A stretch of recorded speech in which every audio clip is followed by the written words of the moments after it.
m'appelle Charles Lesage. Je travaille dans l'économie sociale et solidaire depuis 2-3 ans. Avant, j'étais prof d'anglais en Angleterre et à Grenade. Et en fait, pendant ces quelques années à l'étranger, j'ai été amené à rencontrer des gens et à m'interroger de plus en plus sur les questions politiques, écologiques, économiques. Et donc, j'ai choisi de faire une réorientation professionnelle en m'intéressant en particulier à l'économie sociale et solidaire parce qu'il m'avait semblé que c'était l'un des leviers pour essayer d'adresser toutes ces questions que je viens de citer. Et puis l'année dernière, j'étais à la NEF, qui est une banque éthique coopérative, et donc depuis quelques mois, je travaille à la Gonette, qui est la monnaie locale qui circule sur le bassin économique lyonnais.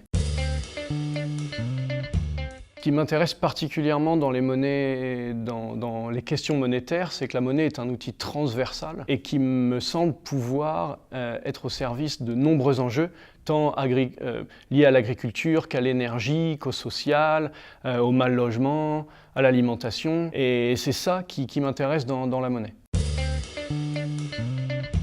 Notre volonté à la Gonette, c'est de disposer d'un outil monétaire qui embarque dans sa gouvernance tous les acteurs du territoire, aussi bien les utilisateurs que les acteurs économiques, mais également les financeurs, les collectivités territoriales, notre équipe interne qui a un point de vue, je dirais, quotidien et opérationnel, et des personnalités qualifiées qui sont des universitaires, des personnes d'expérience. Et tous ensemble, nous imaginons ce que nous pouvons faire de cet outil monétaire. Comment inviter les gens à nous rejoindre? C'est en expliquant cette importance d'un outil géré de manière démocratique. La deuxième chose, c'est sur l'aspect plutôt économique, et là, c'est assez simple. En fait, aujourd'hui, les études macroéconomiques montrent que l'euro disparaît de l'économie réelle après 2 transactions et demie. C'est-à-dire qu'il va être aspiré dans une sphère spéculative, en dehors du territoire, après avoir changé de main 2 ou 3 fois. Vous allez payer votre boulanger, qui lui-même va payer son coiffeur, qui lui déposera l'argent à la banque ou le dépensera dans une structure qui, elle, est en lien d'une manière ou d'une autre avec l'économie spéculative. Mais ce qu'on est capable de faire à notre échelle, c'est rajouter chaque fois une transaction. C'est-à-dire éviter que l'argent disparaisse au bout de 2 transactions et demie, faire en sorte que le coiffeur dont je parlais tout à l'heure aille cette fois-ci, plutôt que dépenser des euros sur une grande plateforme en ligne qui n'a pas son siège en France, eh bien qu'il aille à la librairie du coin. Et la monnaie locale, qui ne peut être dépensée que sur le territoire, va l'inciter à dépenser cet euro dans la librairie du coin. Et donc on va ajouter une transaction. C'est un enrichissement supplémentaire du territoire. Et puis la librairie qui aura reçu la Gonette devra elle-même la redépenser, par exemple dans l'épicerie du coin. Et une fois de plus, une nouvelle transaction, un nouvel enrichissement et un nouveau besoin satisfait sur le territoire. Donc c'est là l'avantage pour les utilisateurs et les professionnels de faire partie de ce réseau-là, c'est de profiter de cette meilleure circulation de la monnaie.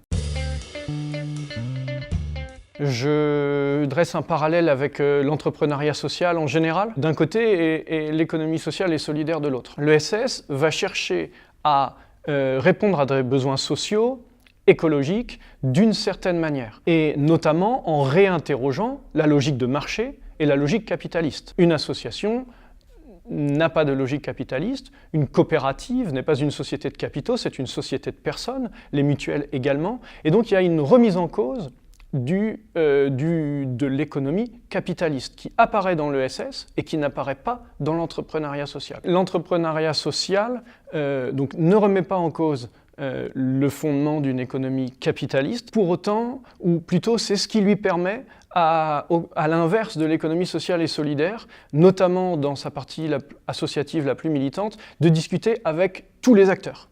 Et ça, pour moi, ça me paraît extrêmement important. Ma position propre serait d'arriver à parler avec tous les acteurs, sans oublier qu'il faut changer les fondements du système que j'évoquais tout à l'heure. Donc certes, travailler avec tous les acteurs, y compris ceux qui aujourd'hui sont en plein dans le système, mais pour les accompagner à en sortir, pour que nous en sortions collectivement.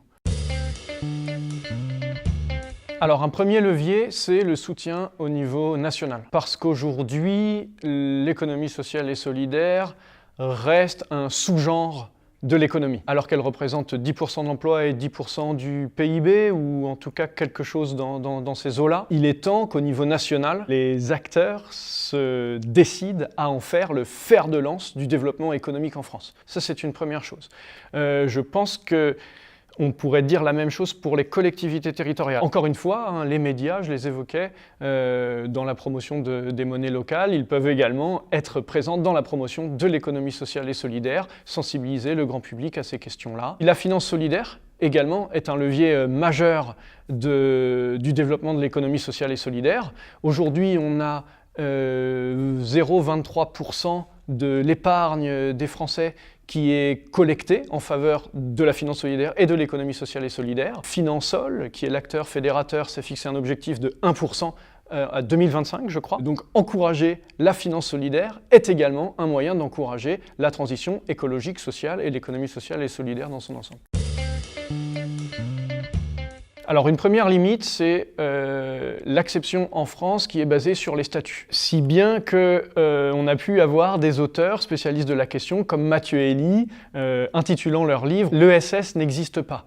Effectivement, entre une petite association, entre une entreprise ESUS, une coopérative et une grosse banque historique de ce secteur, on a des choses totalement différentes et des implications, des qualités d'engagement envers le social et l'écologie très variables. Pour moi, ce qui manquerait aujourd'hui à l'ESS, prise dans son ensemble, dans sa conception politique ou législative, c'est un questionnement presque philosophique de quel monde voulons-nous construire? Quelle place voulons-nous donner au rapport humain? Quelle place voulons-nous donner au rapport à l'environnement, à la nature? Aujourd'hui, dans la loi ESS, l'écologie reste contingente, c'est-à-dire que lorsqu'une entreprise a pour objet social uniquement quelque chose lié à l'environnement, ça ne suffit pas à ce qu'elle soit reconnue comme entreprise de l'ESS. Donc pour moi, c'est une grave erreur.